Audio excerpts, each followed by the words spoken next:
bà cái xôm chụp đẹp xuống ta đó là cừu nè cừu sắc xa nó sớ chỉ môi nâng nè đây bên này giống tam đan tu sanaនៅ video រលការផ្សព្វផ្សាយនៅលើបណ្ដាញសង្គមទាំងអស់បាទខ្ញុំបាទឈ្មោះវត្តកវិនជាគ្រូបង្រៀនឯកទេសគណិតវិទ្យានិងរូបវិទ្យានៃវិទ្យាល័យក្រែកថ្ងៃនេះខ្ញុំមានកិច្ចសម្ភាសន៍មួយជាមួយនឹងសិក្សានុសិស្សដែលគាត់មកពីថ្នាក់ទី 8C ហើយ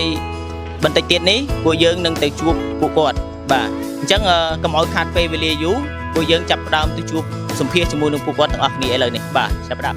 បាទឥឡូវនេះគឺយើងបានមកដល់ទីតាំងសម្ភាសន៍ដែលស្ថិតនៅក្នុងបរិវេណសាលាវិទ្យាល័យក្រែកបាទឥឡូវសូមជួបជាមួយនឹងពួកគាត់ទាំងអស់គ្នាបាទសូមជម្រាបសួរសូមជម្រាបសួរលោកគ្រូនាងខ្ញុំឈ្មោះទាវសុធិរានាងខ្ញុំឈ្មោះថាលីដាបាទពួកយើងទាំងពីរនាក់មកពីថ្នាក់ទី 8C នៃវិទ្យាល័យក្រែកថ្ងៃនេះខ្ញុំមានប្រធានបទមួយទាក់ទងនឹងមេរៀនគណិតវិទ្យាផ្នែកធរណីមាត្រដើម្បីយកមកបកស្រាយបញ្យល់ដល់ប្រិយមិត្តសិស្សានុសិស្សទាំងអស់គ្នាតែប្រធានបទនោះគឺផ្ទៃក្រឡាខាងផ្ទៃកីឡាសរុបរបស់ព្រៃលីដាដើម្បីផលិតព្រីមួយតើយើងត្រូវការសម្ភារៈចាំបាច់អ្វីខ្លះដែរលីដាចាលោកគ្រូសម្ភារៈដែលយើងត្រូវយកមកផលិតនោះមានដូចជាចង្កឹះកន្ត្រៃកាត់ឈើកាវទៀនហើយជាមួយនឹងដីកែចង្កឹះជាសម្ភារៈសម្រាប់ធ្វើគ្រោងឆ្អឹងធ្វើឲ្យព្រីរបស់យើងមានភាពរឹងមាំហើយជាមួយនឹងកន្ត្រៃកាត់ឈើប្រើសម្រាប់កាត់ចង្កឹះតាមប្រវែងដែលយើងចង់បានកាវទៀនសម្រាប់បិទភ្ជាប់កន្លែងដំណល់ចង្កឹះពីមួយទៅមួយដើម្បីឲ្យវាជាប់គ្នាហើយជាមួយនឹងដីកែសម្រាប់ដុតរំលាយកាវទៀនដើម្បីអាចបិទចង្កឹះបានបាទអរគុណលីដាចឹងខ្ញុំចង់ដឹងបន្ថែមទៀតតើរបៀបផលិតព្រីសមួយហ្នឹងដើម្បីឲ្យចេញរូបរាងតើយើងមានដំណើរការផលិតអ្វីខ្លះដែរលីដាជួយណែនាំបន្តិចមកចាលោកគ្រូចំពោះការផលិតវិញគឺមានដំណើរការដូចតទៅដំបូងត្រូវកាត់ចង្កឹះដែលមានប្រវែងជ្រុងមិនស្មើគ្នាចំនួន3គូរួចយើងយកកាវទៀនបិទភ្ជាប់ចង្កឹះទាំង3នោះឲ្យคล้ายជាត្រីកោណ2ប៉ុនគ្នាបន្ទាប់មកទៀតយើងត្រូវកាត់ចង្កឹះចំនួន3ដើមលៃតាមប្រវែងដែលយើងចង់បានរួចបិទភ្ជាប់ចង្កឹះទាំង3ទៅនឹងកម្ពស់ទាំង3នៃត្រីកោណទាំង2រៀងគ្នាជាការស្រេចបាទបាទ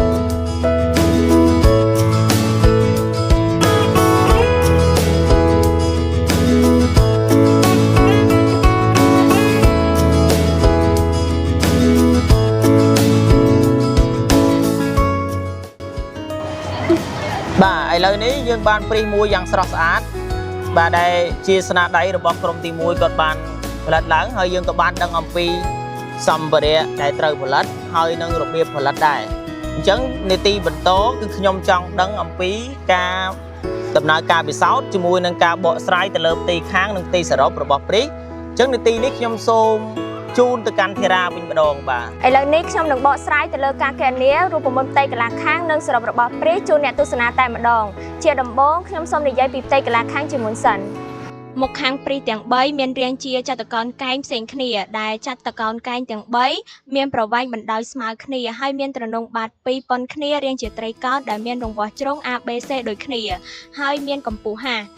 ផ្ទៃក្រឡាចតុកោណកែងនៃមុខព្រីសទី1ដែលមានបណ្ដោយស្មើនឹង h ទទឹងស្មើនឹង a នោះយើងបានផ្ទៃខាង SL ស្មើនឹង a គុណនឹង hហើយយើងនឹងបន្តទៅគណនាផ្ទៃកន្លះមុខទី2នៃព្រីសដែលមានបណ្ដោយស្មើនឹង h ដូចគ្នានិងទទឹងស្មើនឹង b វិញម្ដងនោះយើងបាន BH ហើយនឹងមុខទី3នៃព្រីសដែលមានបណ្ដោយ h និងទទឹងស្មើនឹង c នោះផ្ទៃក្រឡារបស់វាគឺ CH យើងនឹងស្រាយរូបមន្តផ្ទៃកន្លះខាង SL ស្មើ AH បូកនឹង BH បូកនឹង CH យើងទាញ h ជាផលគុណកតាគេបាន SL ស្មើ h កតា A បូក B បូក C បើយើងចង់គណនាផ្ទៃក្រឡាសរុបរបស់ព្រីសទាំងមូលយើងត្រូវយកផ្ទៃកន្លះខាងបូកបន្ថែមនឹងផ្ទៃកន្លះបាតទាំងពីររាងជាត្រីកោណដែលមានបាត B និងកម្ពស់ h នោះយើងបានផ្ទៃក្រឡាសរុបតាំងដោយ ST ស្មើផ្ទៃកន្លះខាង SL បូកនឹង2ដង SB ដែល SB ស្មើ1លើ2 B គុណនឹង h មួយវិញទៀតបើយើងចង់បានមាត្ររបស់ព្រីសយើងត្រូវយកផ្ទៃក្រឡាបាតគុណនឹងកម្ពស់នោះយើងនឹងទទួលបានមាត្រស្មើនឹង SB គុណនឹង h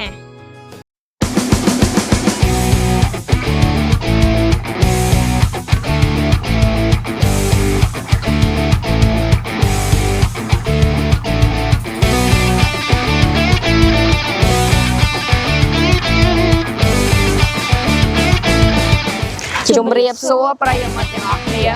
បាទឈ្មោះថេររស្មីមកពីសាលាវិទ្យាល័យក្រែកនៅថ្នាក់ទី 8C នាងខ្ញុំឈ្មោះថាសនីតាមកពីសាលាវិទ្យាល័យក្រែកនៅថ្នាក់ទី 8C នាងខ្ញុំឈ្មោះប៉ិនសៃប៉ាមកពីសាលាវិទ្យាល័យក្រែកនៅថ្នាក់ទី 8C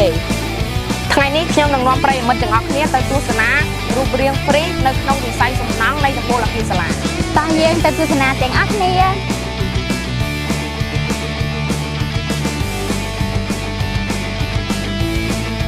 ឥឡូវនេះអ្នកទាំងអស់គ្នាទៅទស្សនាដំបូលសាលាដែលមានរូបរាងជាព្រីដែលត្រនងរបស់វាជាបណ្ដោយរបស់ដំបូលសាលានិងមានបាតជាត្រីកោណ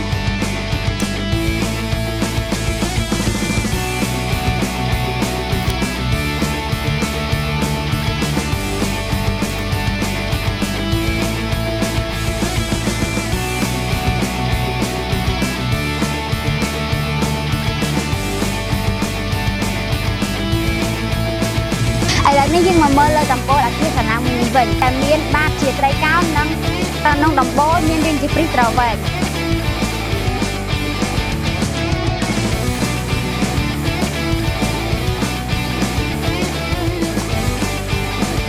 ប្រិយមិត្តទាំងអស់គ្នាបានដឹងរួចមកហើយអំពីរូបរាងព្រីដែលគេយកមកអនុវត្តធ្វើជាដំបូលសាលារៀនបន្ទាប់ពីនេះខ្ញុំនឹងបង្ហាញប្រិយមិត្តទាំងអស់គ្នាអំពីរូបរាងព្រីត្រីមុខដែលអ្នកទាំងអស់គ្នាបានជួបហើយមិនសូវចាប់អារម្មណ៍មានដូចជាការបោះតង់ដែលតង់មានរូបរាងជាព្រី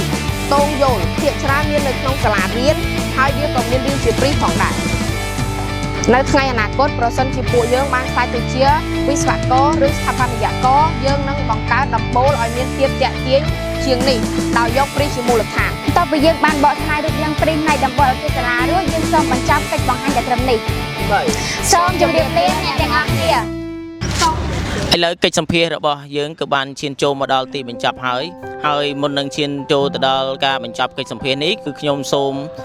ជូនពរទៅដល់សិស្សានុសិស្សទាំងអស់បាទឲ្យប្រឡងជួបនិទេសល្អហើយនៅក្នុងឱកាសឆមាសថ្ងៃខាងមុខហើយក៏សូមសំណូមពរទៅដល់បងប្អូនទាំងអស់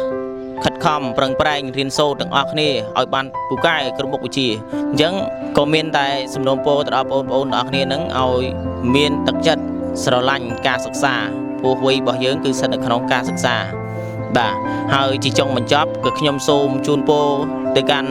ប្រិយមិត្តក៏ដូចជាលោកគ្រូអ្នកគ្រូសិក្សានុសិស្សទាំងអស់ឲ្យទទួលទានមានបានទៅណាមកណាមានសុខសុវត្ថិភាពសុខភាពល្អបាទអញ្ចឹងក៏ដល់ពេលវេលាដែលត្រូវលំអរកាយគោរពជម្រាបលាទាំងអស់គ្នាបាទសូមអរគុណ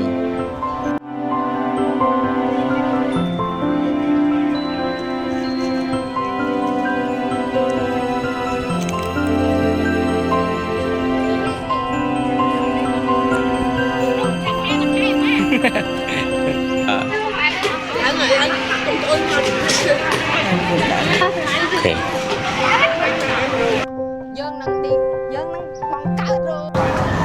មិនគ្រូអាកន្លែងហ្នឹងខ្ញុំនិយាយអាកន្លែងប្រិយមិត្តហ្មងមែនគ្រូ